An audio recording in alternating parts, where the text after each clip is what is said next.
बिस्मिल्लाहिर्रहमानिर्रहीम। अस्सलाम वालेकुम। प्यारे दोस्तों, तमाम मुसलमान बहन भाइयों को दिल की गहराइयों से बहुत बहुत ईद मुबारक। प्यारे दोस्तों, बहुत ही बड़ी जंग होने वाली है क्योंकि मोदी फैसला कुन लड़ाई का वक़्त अब आ चुका है।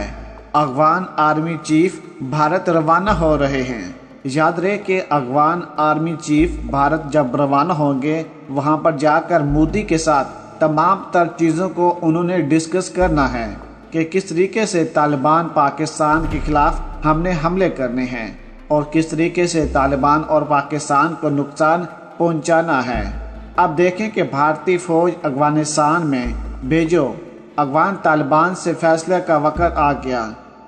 भारतीय फ़ौज अफगानिस्तान में फिर से वापस आएगी और अफगानिस्तान के अंदर तालिबान को नुकसान पहुंचाएगी। भारतीय तैयारे मुकम्मल तौर पर अलर्ट हो चुके हैं तालिबान के खिलाफ कार्रवाई करने के लिए। अफगान आर्मी चीफ ने मोदी सरकार से बाकायदा तौर पर फ़ोन पर रब्ता किया और मोदी को कहा कि मैं आपसे बाकायदा तौर पर अलग एक मुलाकात करना चाहता हूं। अब आप देखेंगे कि बहुत जल्द अफगान आर्मी चीफ और मोदी सरकार की मुलाकात होगी। उसके बाद भारतीय राफेल तैयारे हवा में परवाज करेंगे और तालिबान के खिलाफ कार्रवाई करेंगे।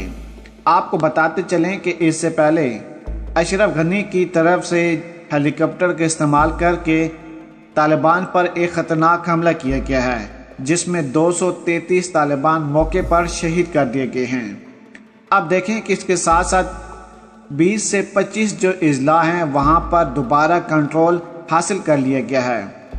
मज़ीद वीडियो को आगे बढ़ाने से पहले हमारी गुजारिश है कि जिन अहबाब ने अभी तक हमारे चैनल को सब्सक्राइब नहीं किया, वो सबसे पहले हमारे चैनल को सब्सक्राइब कर दें और साथ में जुड़ी बेल आइकन को भी दबा दें, ताकि न्यूज़ से रिलेटेड जब भी हम कोई वीडियो अपलोड करें वो सबसे पहले आप अहबाब को मिल सके। अब देखें कि एक तरफ भारत तालिबान के साथ मुज़ाकरात की बातें करता है और दूसरी तरफ उनकी ठुकाई कर रहा है। अब देखें कि अशरफ गनी को तमाम तर असला बारूद दे दिया गया है। ख़तरनाक किस्म के हेलीकॉप्टर, जंगी जहाज़ और तमाम तर मिसाइल अशरफ गनी की हुकूमत को दे दिए गए हैं, जिनका उन्होंने इस्तेमाल करके एक ही वक्त में 233 तालिबान को शहीद कर दिया और 20 से 25 जो अजला थे जिन पर तालिबान ने कब्ज़ा किया हुआ था, वहाँ पर दोबारा अशरफ गनी ने कंट्रोल हासिल कर लिया है।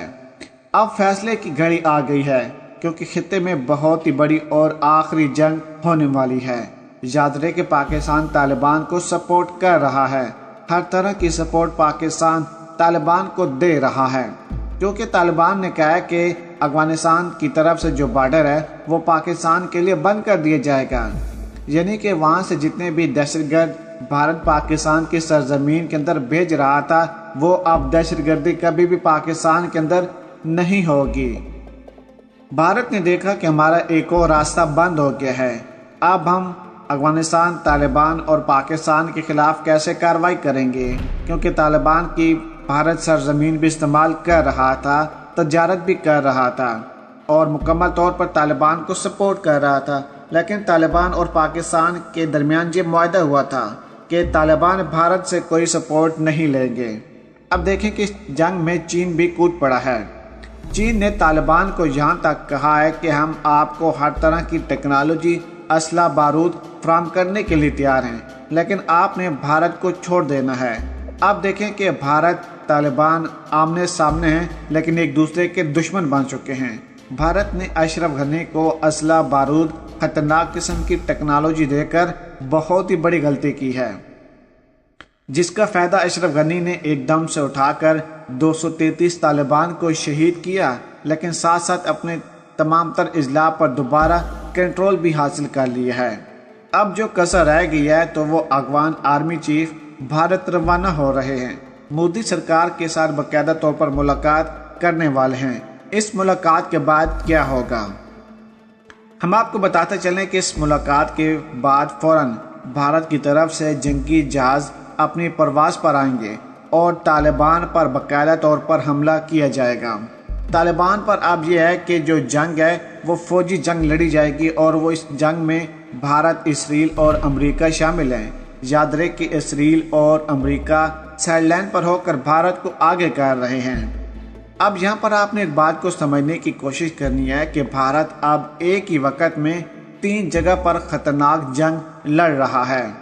طالبان کے خلاف، LOC پر پاکستان کی پاک آرمی کے خلاف جنگ کرنا، اور تیسرا اب دیکھیں کہ چین کے ساتھ لداخ کے علاقے میں 2 لاکھ بھارتی فوجی تعینات کیے گئے ہیں، جہاں پر رات کے اندھیرے کا فائدہ اٹھا کر بھارتی آرمی کی طرف سے چین پر حملہ کیا گیا، لیکن چین نے آگے سے منہ توڑ جواب دے کر کئی بھارتی فوجیوں کو جہنم وصل کر دیا ہے۔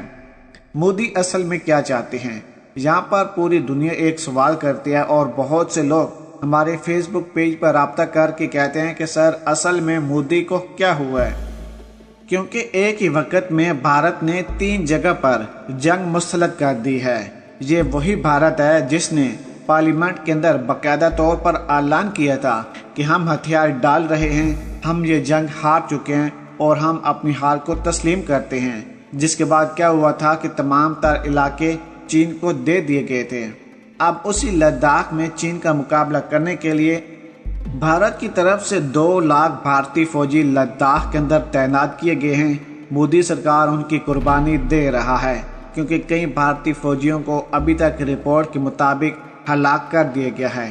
میڈیا پر یہ نہیں دکھایا گیا کہ کتنے فوجی، یعنی کہ 200، 300 یا 400، لیکن اتنا بتا دیا گیا ہے کہ درجنوں بھارتی فوجیوں کو اس وقت مودی سرکار نے قربان کر دیا، کیونکہ مودی سرکار چاہتے ہیں کہ وہ الیکشن جیتیں، وہ نہیں چاہتے کہ ان کا اقتدار ختم ہو۔ اگر اس وقت ان کا اقتدار گر جاتا ہے تو جو انہوں نے قتل عام کیا ان تمام تر چیزوں کا حساب کتاب دینا پڑے گا۔